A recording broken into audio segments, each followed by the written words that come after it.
So good evening. Welcome to Study Hall. Some of you have done this with us before, where we take our normal study hall time, which is usually like co-working time and time when people can get together and practice or ask each other questions or even just work quietly doing their own thing in the kinesiology world. Um, every once in a while, we have a topic that we are discussing in a more open house style format, or we have somebody come on and present about a modality or something like that. And at the a little while ago, Hannah and I were at a conference and we were watching some of the muscle testing that was happening at the conference. And we went, hey, wouldn't it be great to have a conversation about mistakes in muscle testing and some of the things that people struggle with, either as new practitioners or bad habits that we get into, because we all have been doing it for so long. We've got our own little things, and sometimes they're a little wobbly.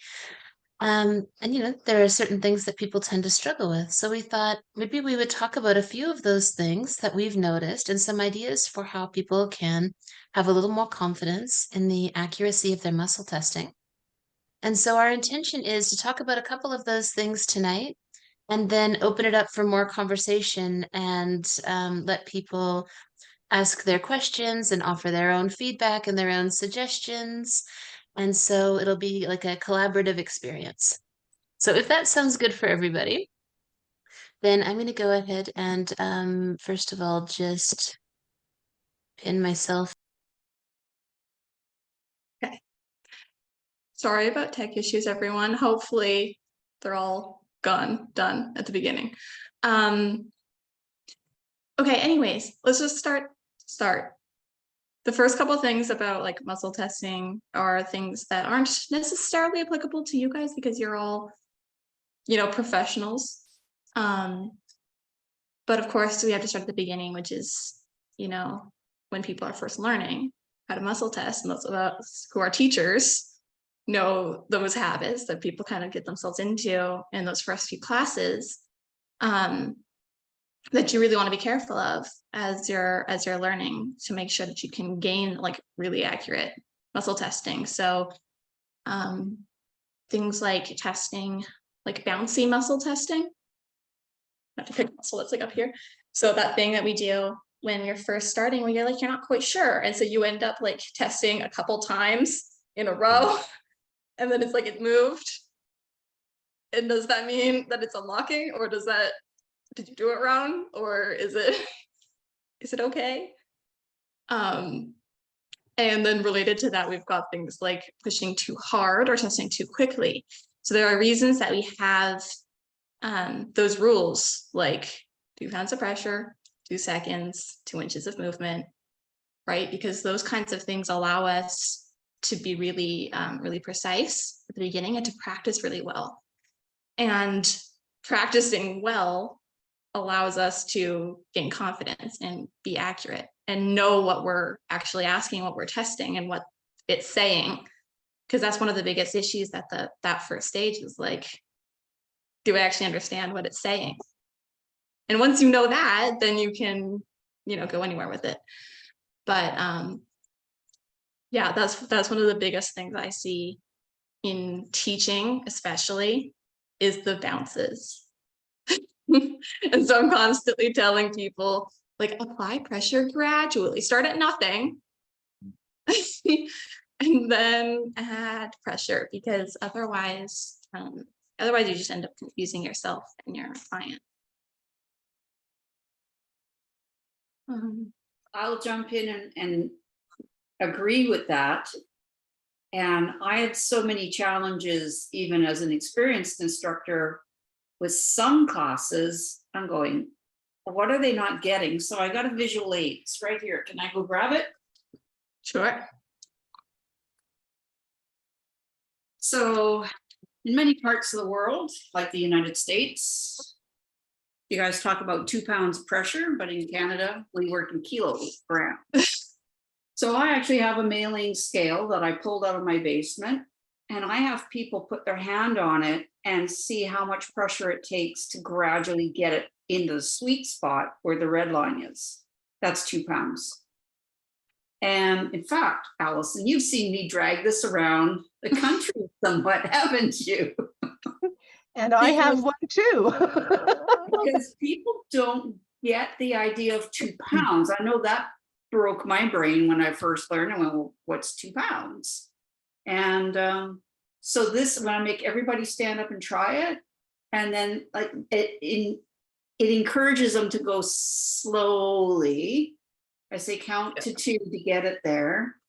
And we catch the people who go, oh my God, I thought that was 2 pounds, and it's like way over. So that's one of the solutions I've come up with, because it is an issue of, it's the art of muscle testing. And the sooner you can get them hooked into that, the sooner they're off and running. Yeah, absolutely. And I like that too. I was going to mention it, and then you did, that it encourages that gradual pressure, because you're kind of watching with, you're like, it's right there. Yeah, because that's definitely one of the big things. Hey, Lisa. How do you solve that challenge that you notice? I'll throw that back at you now that I've jumped right in and said I'm kind of bossy. But how do Well, other I haven't pulled out kitchen scales yet. But I do end up expressing that a lot throughout a class, like a level 1 Touch for Health kind of class. And sometimes like it's honestly easiest to just like actually test everyone in the class.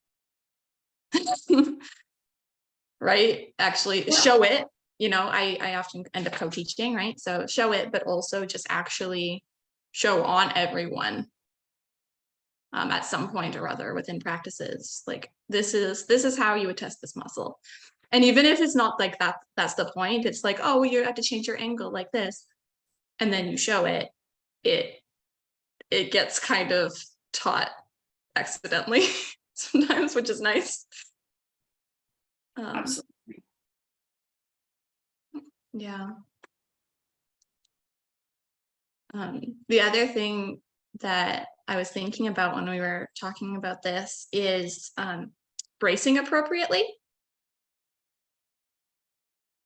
Because that's another thing that you see in new muscle testers, as well as more advanced, or people who have been doing that for a lot of years, where you have to sort of see where we're bracing, because it's important for an accurate indicator muscle. If you're touching the muscle that you're actually testing, it's going to give you different results.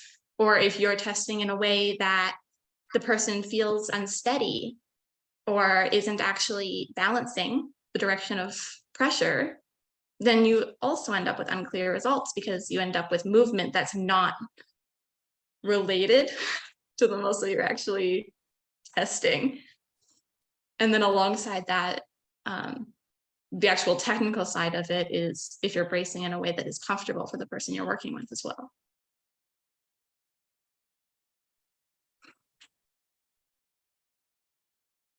Good review. Keep going.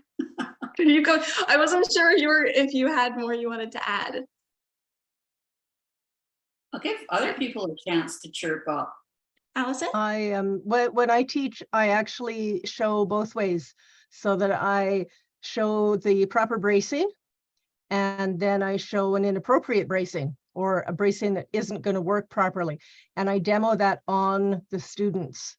And then I have them practice that both ways with each other, so that they understand how important it is. Yeah. Sometimes that can be really effective, especially at the beginning of class. You get a big muscle like pectoralis major, clavicular, and then you show how you just turn a person right around. Yeah, or the middle traps, that one they'll spin right in your axis, right? Absolutely. And I don't know if you get the same thing, but I find bracing is the thing that I correct people on every level.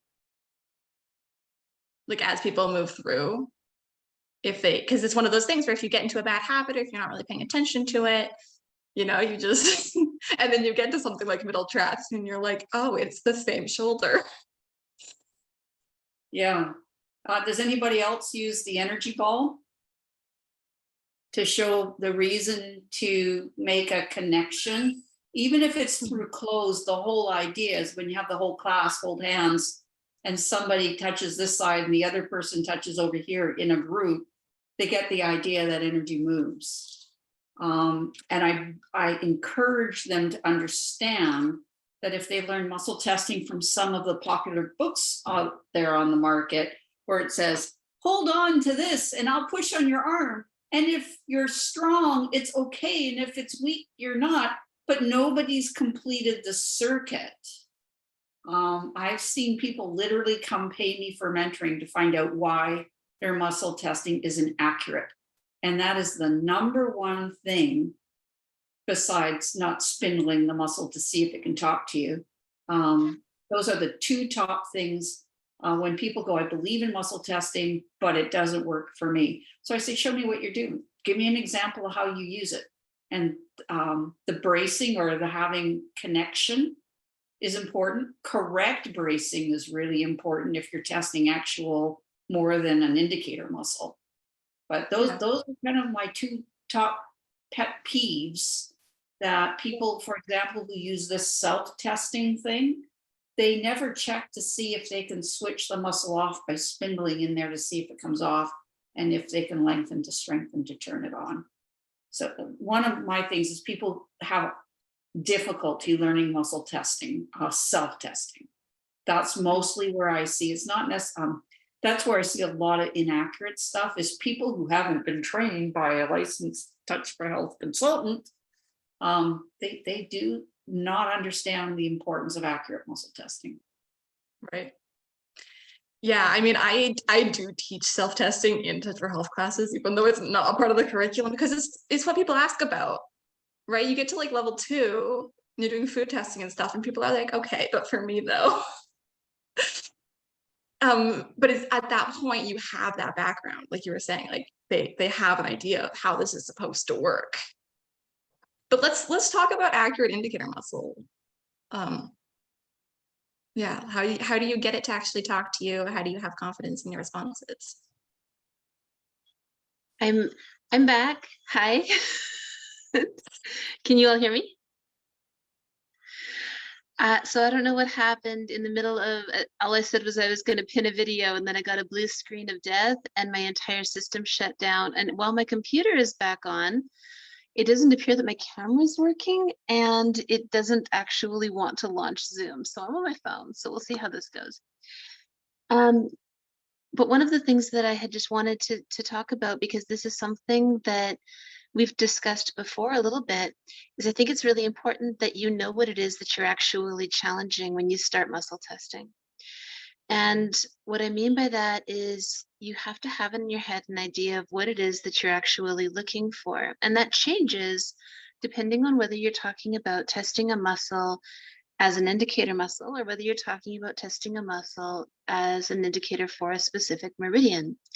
So for instance, if I am doing a touch for health balance and I test brachioradialis and I have a muscle that's locking, I might take that as, okay, so I'm testing this as an indicator for the stomach meridian, and the stomach meridian is in good shape at this moment in time, right? If I test it and it's unlocking, I might take that as a sign that, oh, I need to do something to bring some more energy into my stomach meridian. And I might do a correction, and then I would expect to see it lock. Or I might challenge a correction, in which case I would expect to see it move from an unlocked, under-facilitated state into a more balanced state, right? Which is saying like, yeah, if I rub this point, it's going to bring more energy into that. But if I'm using brachioradialis as an indicator muscle, it being in a locked state might simply mean that it's right now fine and in homeostasis, and I might get a change of it unlocking as a yes, right? Like if I'm saying, is this what we need to do next? That might give me a change. Or if I'm saying, is this a stress to the body at this moment? That might give me a change. And so if I just start testing muscles and I don't have it really clear in my head what I'm actually looking for, am I expecting this right now to show me stress? Am I expecting it to show me something more like a yes, no? I know we don't do that in Touch for Health, but like we do in other modalities. Am I expecting it to work as an indicator for a specific meridian? Am I expecting it to show me which correction is going to put more energy into this circuit? Those are all different. So the one muscle can do all of those things, but if I don't have it clear in my head first, I'm going to get myself kind of muddled. And that's one of the things that I see is that people start testing muscles, but then their results might be inconsistent. And part of the reason why I think their results are inconsistent is because they aren't really sure what it is they're looking for when they start doing things. So I think one of the things we really need to kind of instill in the mind of our students, especially if they're moving from something like Touch for Health, which is much more muscles as indicators for meridian states kind of based, to something like another modality like SIPS or something of that sort, where we're working more from an indicator muscle. Like they need to be really clear about how to do that kind of transition in their own head. And I think that's a mind shift and an intention thing that we as practitioners need to be aware of that. Well, Do and other can I people- also just mention alongside that, because in other modalities especially, we end up sometimes switching indicator muscles. And I think that kind of ties back into what Denise is saying, where it's like, did you do pre-checks? Do you know that that muscle is giving you like clear answers? Do you know what to do if it's not? Right? Because every once in a while you'll end up, you're testing an arm muscle because you're up here, then you have to go, hold points on the legs and you go use a leg muscle. It's like, did you ever check that one? Because it's important in order to really trust your testing and the answers you're getting. How many times have we seen that in a SIPS 1 class, right? Where we go into balancing for femoral head and IT band, and we have people switch and start using gluteus medius as an indicator. And if they don't check and see what glute medius is doing first, they might start challenging and think that they have imbalances with the femoral head, the IT band, when they don't necessarily, just because that muscle wasn't locking up in the first place, right? Or they, maybe they did need to do that correction, but they correct it and then they still think that it's unlocking or something like that, right? It might just be that it was out of balance at the start. So we could fix that with some pre-checks.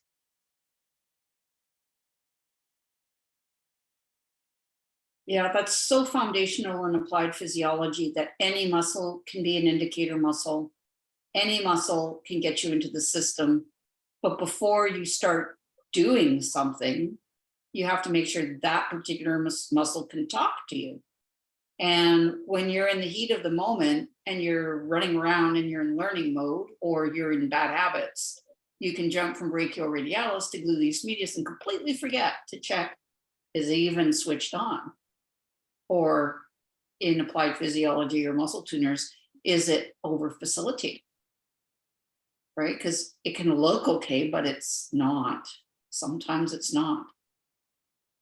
Which, as foundational as it is, I was looking at an antique manual I was gifted a while ago, finally came up to the top of my pile. It was by Daniel Whiteside of 3-in-1 Concepts. And they were really early in on the scenes back when Touch for Health was developing. So they're really close to the root of the tree.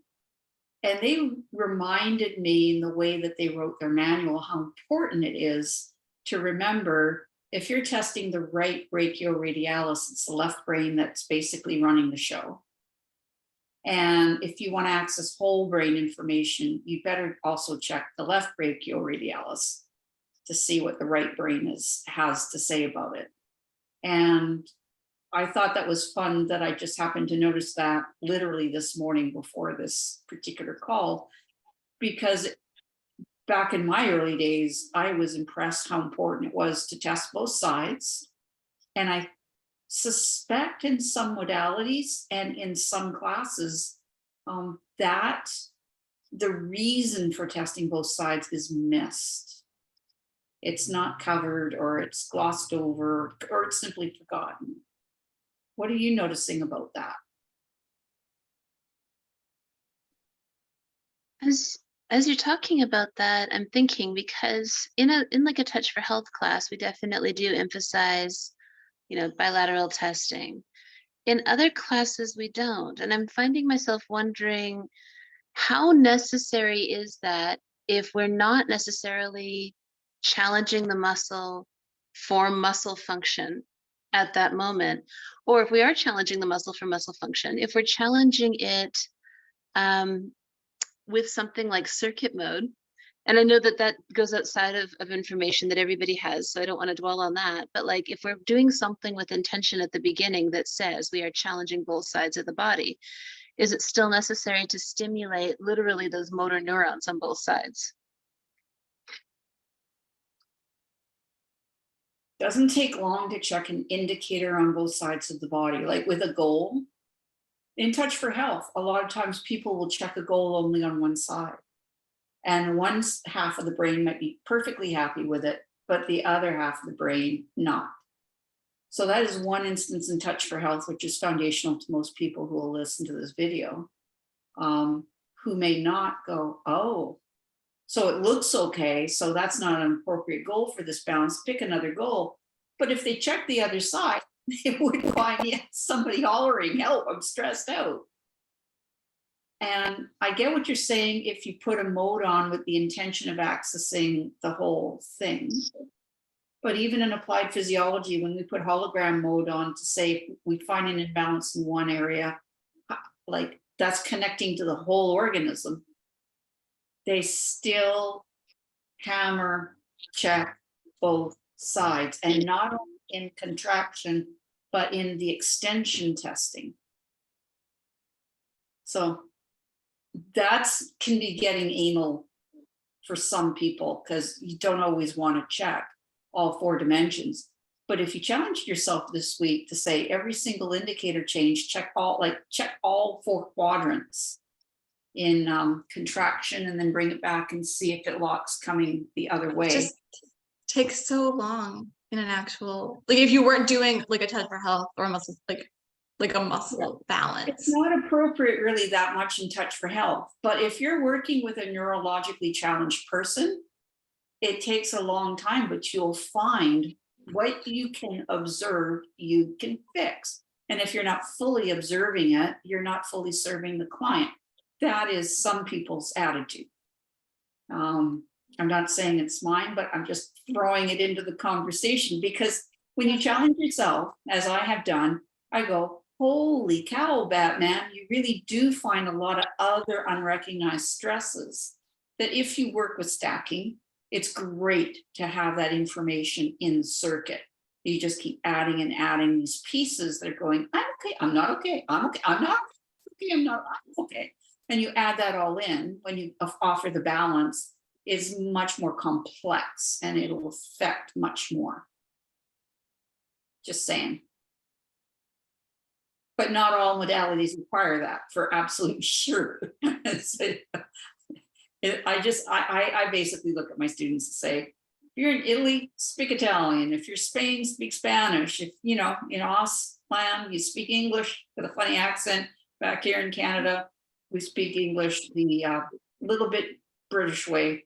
And it's the same thing with the body and the modality you're in. Follow the model that the originator intended, and the work that they've set up for your best effect. One of the things that you said there, just to switch gears for a slight moment, but to build on that, one of the things that Hannah and I have been talking about also was the muscle toggling or not toggling in a circuit. Did you already get to that, Hannah, before I got back here? Is there anything you wanted to say about that? Oh, well, I didn't have real thoughts on it. I just, because it came up in class over the weekend, and because it's one of those things it's again, like what Denise is saying, it's depends on the modality, depends on the practitioner, whether you're looking for an indicator change, and then your muscle goes back to whatever it was doing. So you always work from a lock, and an unlock always means pay attention to this thing, or work from it changes and now it's changed until it changes back. And I think it's one of those things where people get really adamant about which way it's supposed to be. Where it's really interesting to play with it and see what works for you and see.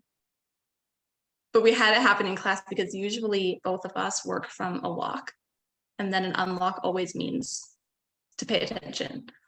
But during a demo balance, my muscle started unlocking, and suddenly locks meant to pay attention. That was our indicator change, and it just did that for like half a balance. But it changed and now it's unlocking until it changes back, and now it's locking until it goes out. It was now unlock is our baseline until it shows something else. Hooray for you noticing that. A lot of people wouldn't pay attention, or they'd go, I must be doing something wrong, and use their mind to reset it. But it's one of those things. Again, it's like you have to, if you don't notice it, now suddenly you're not getting accurate information from your testing. Right? So now suddenly you found yourself in a place where you're like, oh, everything's unlocking. What do I even do now? Rather than just asking, okay, well, change when it's the next thing. So it was interesting because I was teaching SIPs 3 and 4 this last week. And in SIPs 3, we do have a little conversation about this because there's ways of flipping muscle function in level 3, where you can have the practitioner go from one dominant mode of processing to another. And it was interesting to me because I had some people in that group that I hadn't taught SIPs 1 and 2 to. So for some, there was a couple people in this group where this was the first class they had taken with me. And there were a couple people that seemed to be very unaware of the fact that, like, it's even possible for a muscle to do anything other than toggle.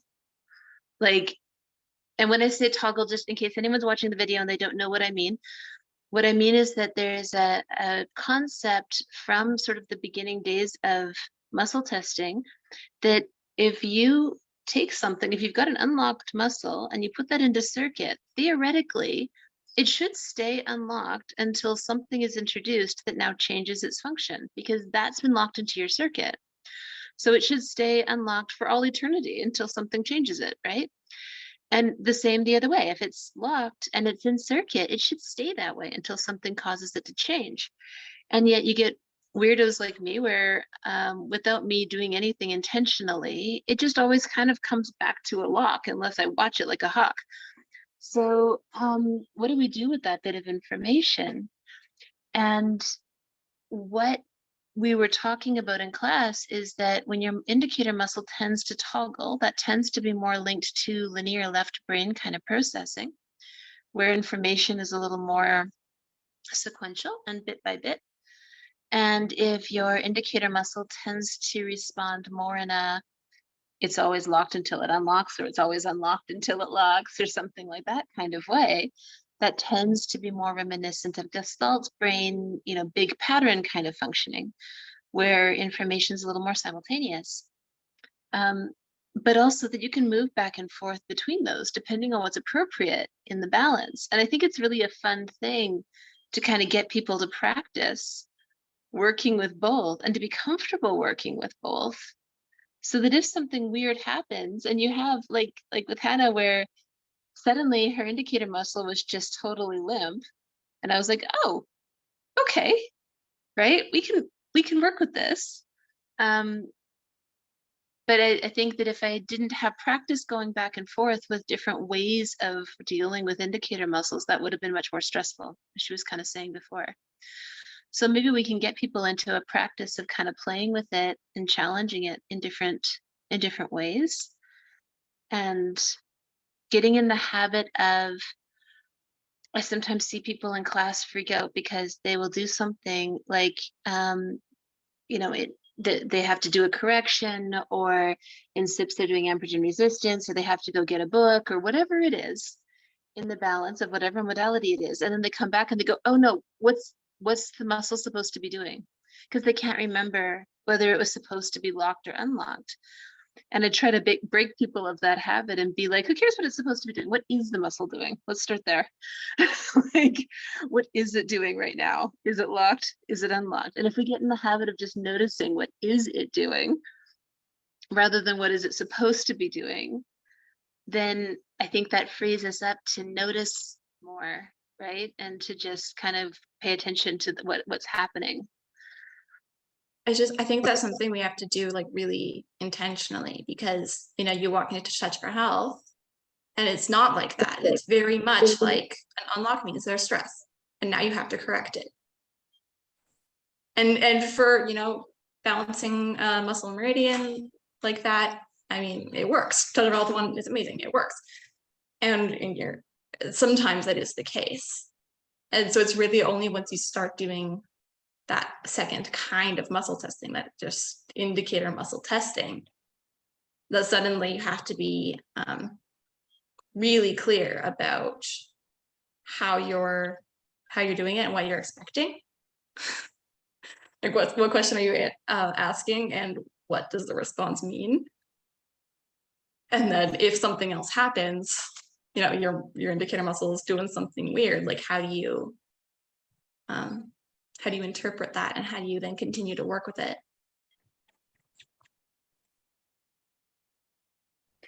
You're speaking of the foundational need to be present and to be neutral. Yes. It's something I teach all my Touch for Health 1 students. I will sit there and I'll bounce on the biggest guy in the class and say, want to play? Okay, let's check your muscle, pre-check the muscle, it's at a lock. And then in my brain, I'll say, unlock. And I'll push on his muscle ever so gently. And it unlocks, because I'm saying, I'm stressing you out, you're unlocking. My thoughts can affect the response. And then I'll go lock, unlock, lock, unlock, lock, unlock. And then their arm is like doing this dance and they're going, what are you doing? And I says, I'm deciding that your muscle is stressed and it's going to unlock. And they go, what?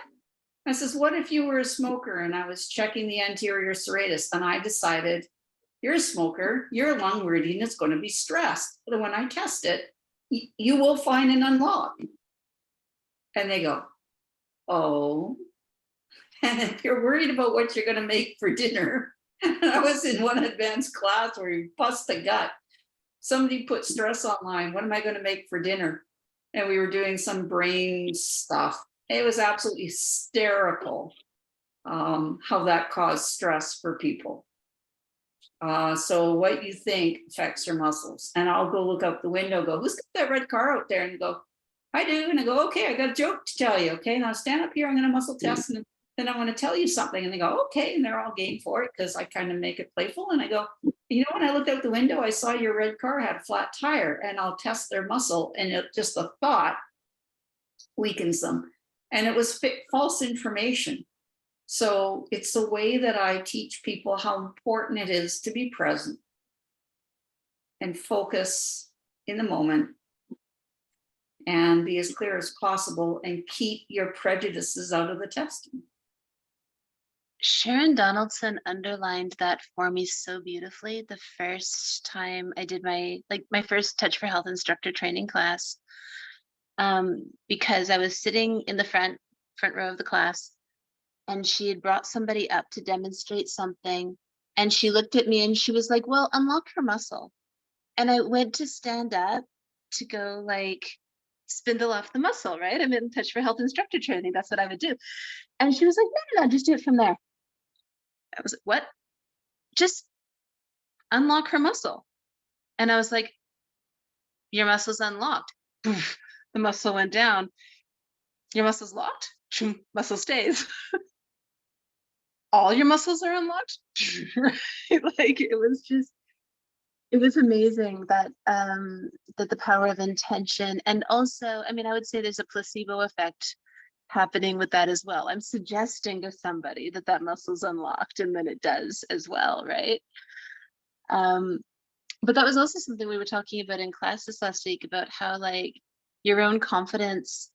So not to take away from like being present and noticing what's happening, but also having confidence that like muscle testing works, and not only that muscle testing works, but that you know what you're doing when you muscle test. Like going into your sessions with complete confidence that you are able to muscle test, that the person is able to be tested, that if they're on your table, there is something you know that is going to be able to help them, right?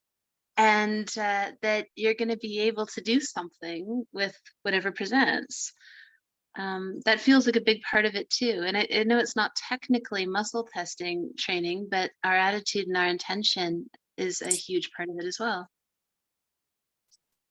Can I side tangent on the confidence, like how do you get confidence in muscle testing? Because I feel like we kind of went past that part of like basic muscle test stuff in conversation, but I do feel like it's important that that aspect of like, if you're testing an indicator muscle and it's not working,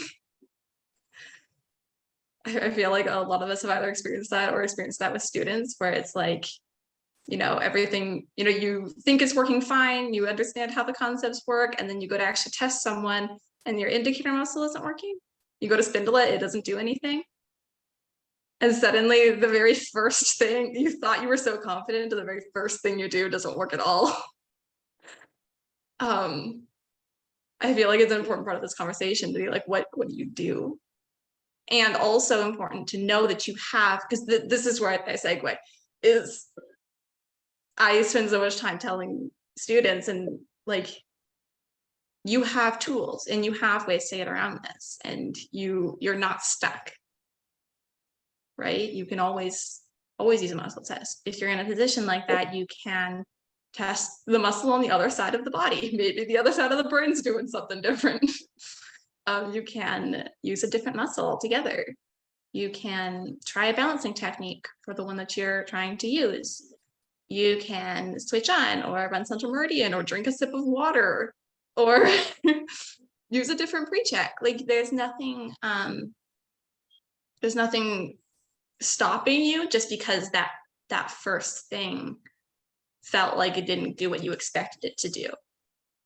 And so that's where it comes back to all of those things of like basic muscle testing through confidence and understanding your responses through what are you actually asking. That's it. That's my side tangent. It just feels important for someone who might be watching. It's critically important. I was there after my Touch for Health 1 class, the very first person was like, oh, thank you. And it didn't work, and nothing I could think of to do. She was in tears because she really wanted this energy work, and you know, she wanted me to practice on her, and I was eager, and it completely went sideways. And the only reason I continued is because I knew I'd seen how muscle testing worked for me and my family. I was determined I was going to learn to do it. It took me 3 years to get to my level 2 class because it wasn't being offered where I lived. I didn't know how to find somebody. I finally found somebody 3 years later, and then everything was fine. So my contribution is, if you practice and it's not going as good as you hope, act as if it is. And I had a lady came down from Alaska for a class with Richard at once, and she was in tears, and I went, just fake it till you make it. And she was so upset with me. And I'm a Virgo, I'm a perfectionist. Alexis, can you believe? I said, well, you're here for 5 days. I mean, just get through it. Just fake it, like, you know, until you make it. It'll work. And at the end of the 4th day, she came to me and she says, that was the best advice. But she was a teacher, like a high level teacher in the educational system, and she was so offended. But she just, what it did is it gave her the permission to relax and just keep trying and keep pretending like she's getting information. And I says, you know, when you go see somebody, when you're in learning mode and they don't know what to expect, so just make a decision. They're not going to blow up if you rub a point or you activate an acupuncture point. They're not going to blow up. Just fake it until you start to get a response from the body. And I've had to use that when somebody says, I can't test anybody. She paid me to give people balances, and she fed me lunch. So she had me, I'll feed you at lunch. I was like, okay, I'll go across the bridge and go see some of your people. And I have never seen over-energized muscles universally ever. That's the only time in my whole experience, everybody in her life, this was a lock and this was an unlock. Can you tell the difference? And I just decided that little smidge, that gave me permission to do something. And usually about 10 or 15 minutes into the balance, all of a sudden their muscles started unlocking the way they were supposed to, because I just decided, damn it, it's going to work. She gave me 4 clients to work on that day, and every single one of them was jammed up like, So that's my piece of advice. If it doesn't seem like it's working, just do your best to act like it is and fiddle through it. And eventually their nervous system will entrain with yours, or you'll figure out something that works better, and just relax. I cheat if I'm not in Touch for Health and I'm like, your muscles are being weird. I'm gonna double check it, and I just check myself. So All right, we have maybe 10 more minutes to kind of chat about this. So people who have been kind of quiet, we would love to hear from you. If you have any questions about muscle testing or any pet peeves that you see about muscle testing that you would like us to all chat about for a minute, or advice you want to share, any of those things. Yep. Hey, Allison. Yep. Interestingly, this happened to me just a few days ago. I had a lady come in for balance, and I could not balance her psoas muscle. Didn't matter what I did. And I just eventually said, okay, well, we're just going to move on, and we'll come back and retest it. And she said, okay, but I need a pee break. And I said, okay. So off she went. She comes back and I said, let's just retest your psoas muscle. And it locked, right? So it's sometimes not a correction that we have to do to get a muscle to lock. I just thought that was really cute. So I wanted to share that just became my favorite muscle testing story. Yes. I'll just share what I do. I remember the first day of training and muscle testing, we're all going around, it's like nothing is working, nothing is working. It was such a panic. But I don't do Touch for Health, I do brain integration, and most of the time I'm just muscle testing myself. And that works for me. And what I do sometimes though, because sometimes I'm toggling, like if I'm loading a bunch of meridians and so on, and if I get lost or forget, I just say, oh, where am I right now? And then I go from there. But I also sometimes have to say to myself, oh, give me a yes or no answer. I think that's what you were saying, Alexis, is, oh, because normally I'm looking for an indicator change, and sometimes I'm asking a question. And I have to remind myself to say, in my mind, give me a yes or no. And that's, lock or unlock. So that's just how I do it. Nice. Yeah, that's exactly what I mean about just being clear when you start doing the test about what it is you're actually expecting, what you're asking, what the options are, right? Yeah. Hey, Mark. Hi. I do a lot of sort of surrogate just through for my clients when they're here. I find muscle monitoring like the brachioradialis kind of cumbersome, a bit slow, but I'll sometimes come back to the body, the client, to check just to see where I'm at and see that we're in sync, so to speak. But the brachioradialis, maybe 50% of my clients, they're just like, I read them beautifully. And the other ones, they seem to lock up very quickly with that short arm. The muscle seems to lock up and stop talking, like through a session. Any thoughts on that one?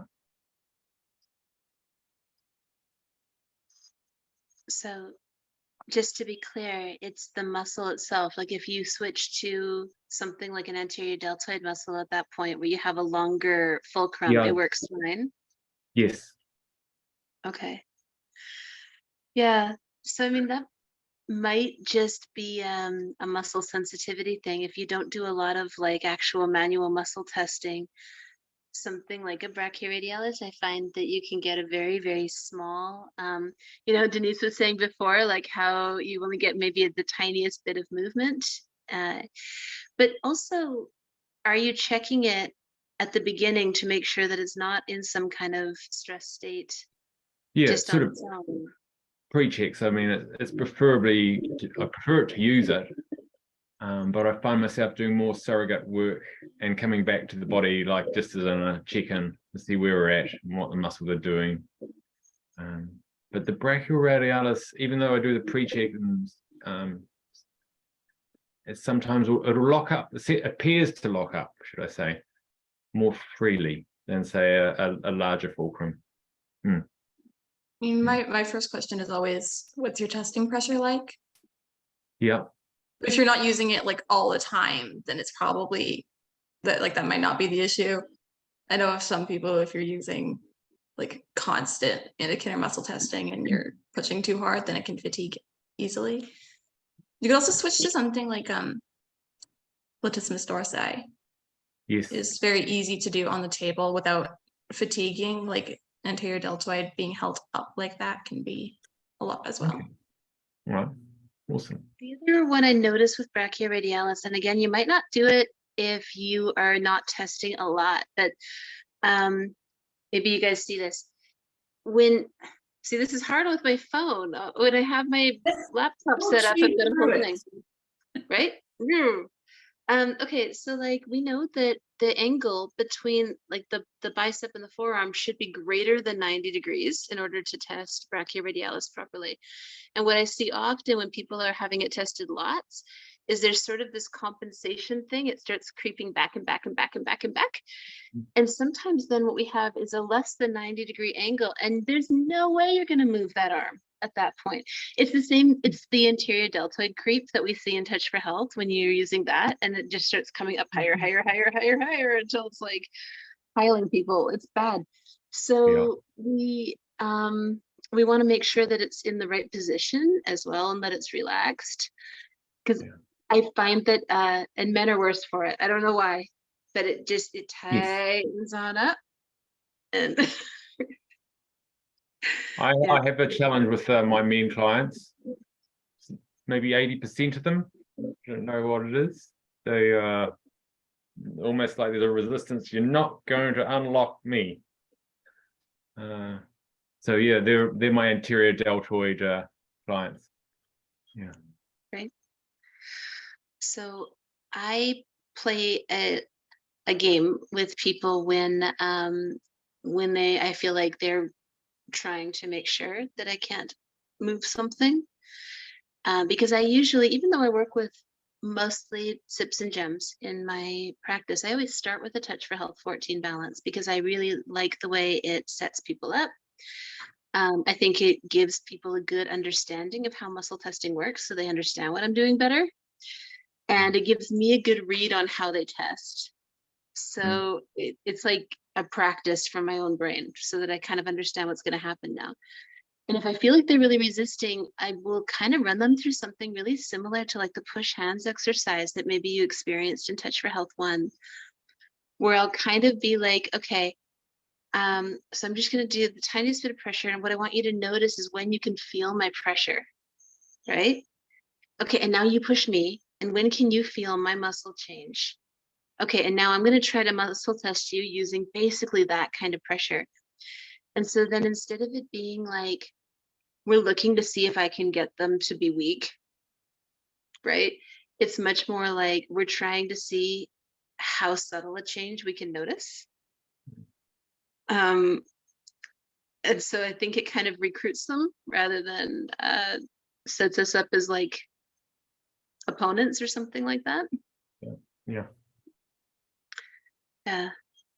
So I don't know if that's worth trying as well. You know, it's just an observation. Like a lot of my clients, I can use the brachioradialis and it's just beautiful, you know, it's poetic almost. And then there's others where it's just go, oh, hang on, we've come off track or something like that. Yeah. And I quite often find that, you know, like backing off a bit softer always helps me as well. Less is more. My 2 cents is that with those types of clients, you have put a focus on an issue for them that's really got a lot of charge. And you're going to read it in the muscle response.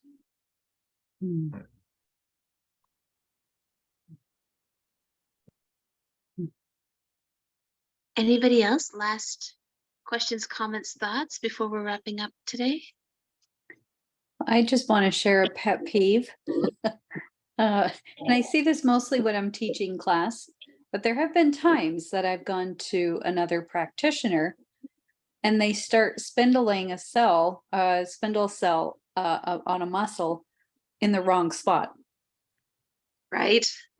And then they wonder why the muscle's not responding.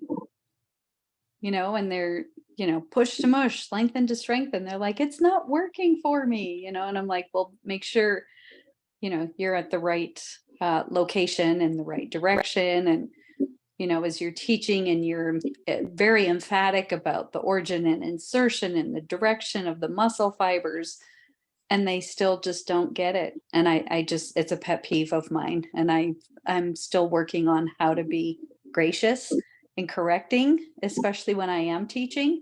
But but when I'm going to another practitioner and they're doing that, that one really gets me because I'm like, all right, you should know better, but they don't. So They don't understand the scientific basis of what spindles do compared to the tendons.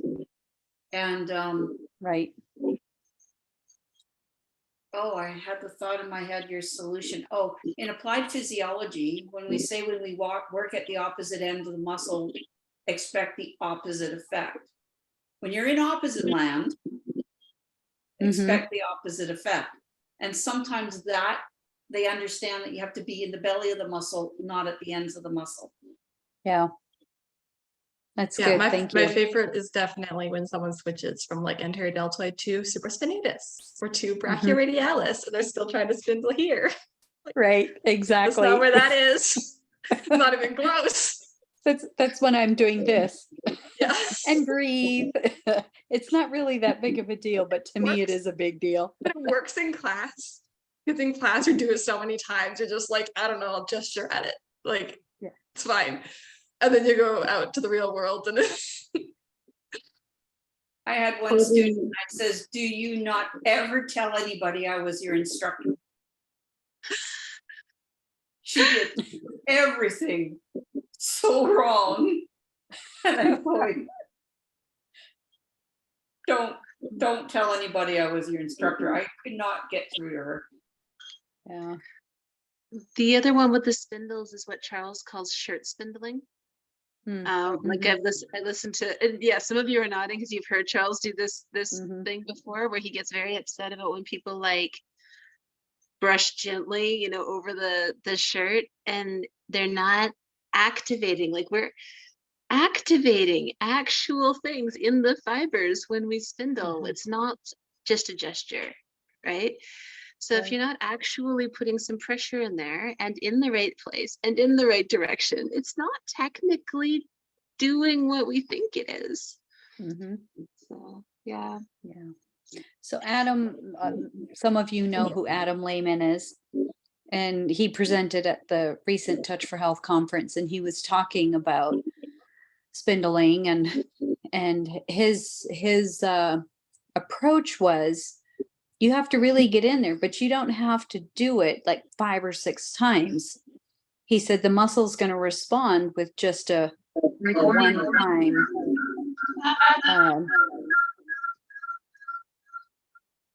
Good old feedback going on. Did your computer Um, just decide to work? Adam, Yeah. maybe you can mute those.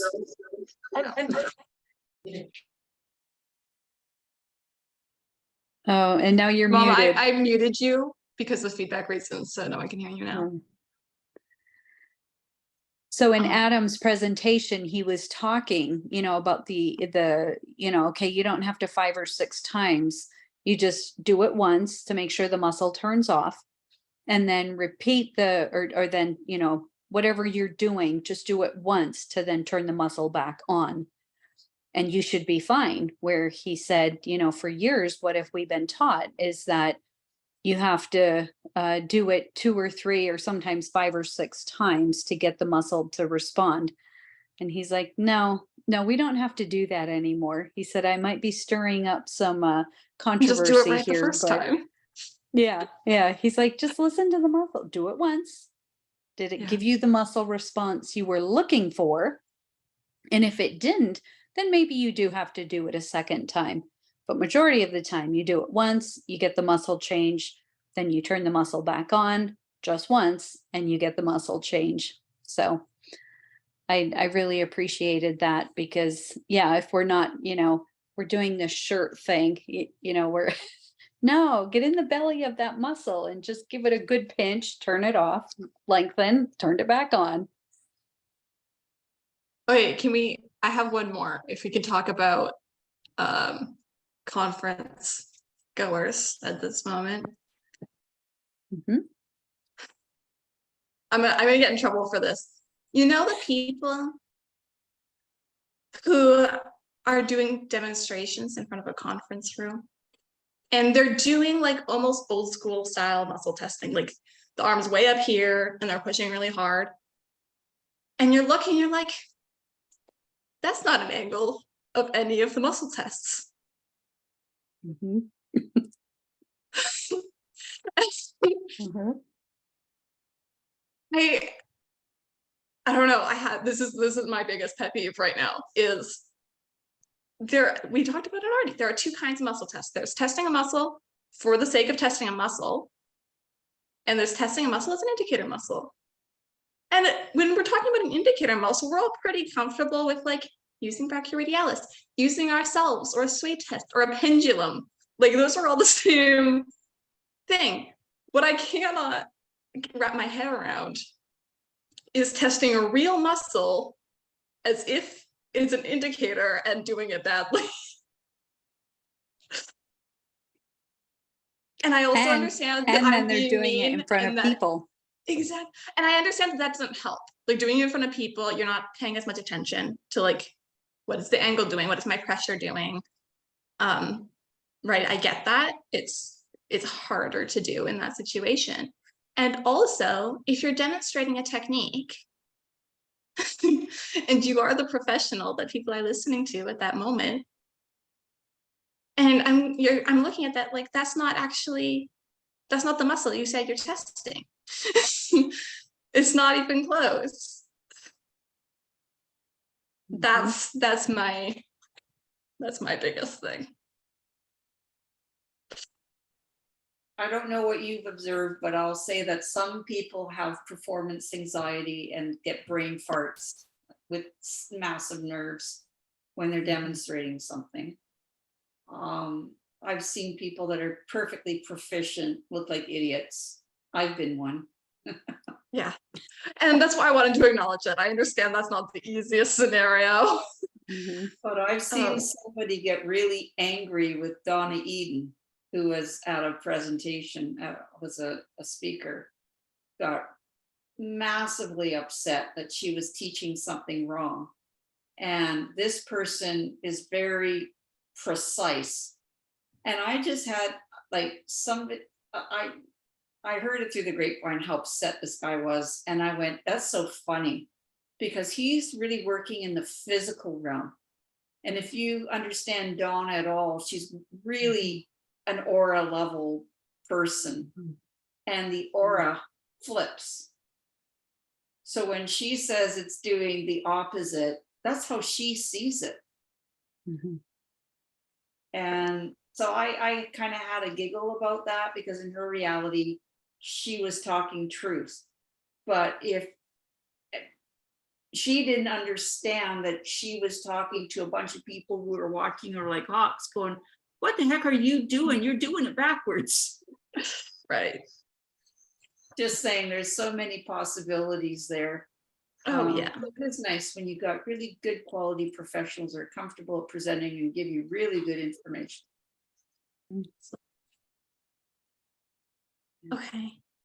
Well, technically at this point, we are running into Kinesio Geek Book Club time.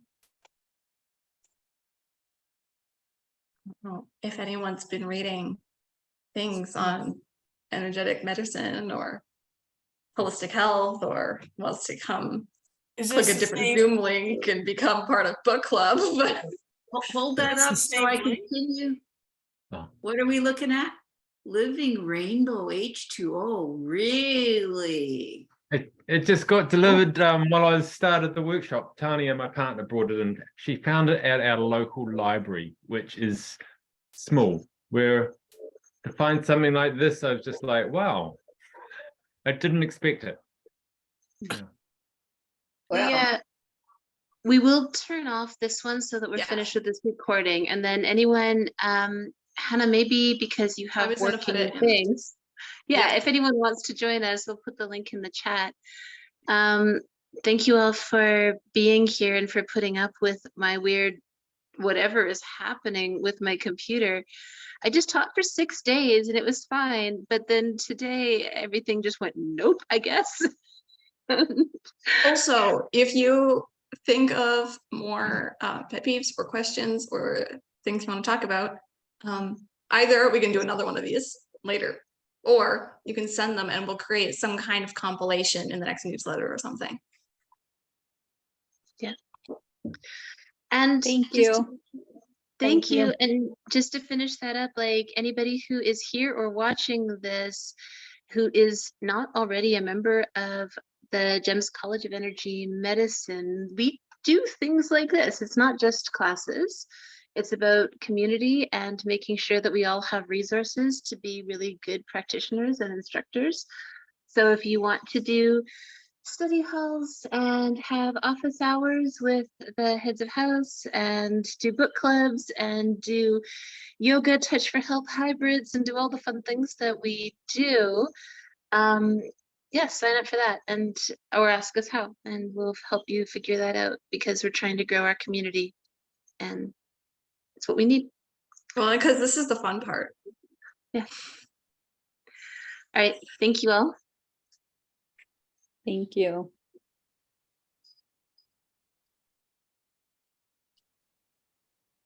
And recording off. Thanks for hosting this.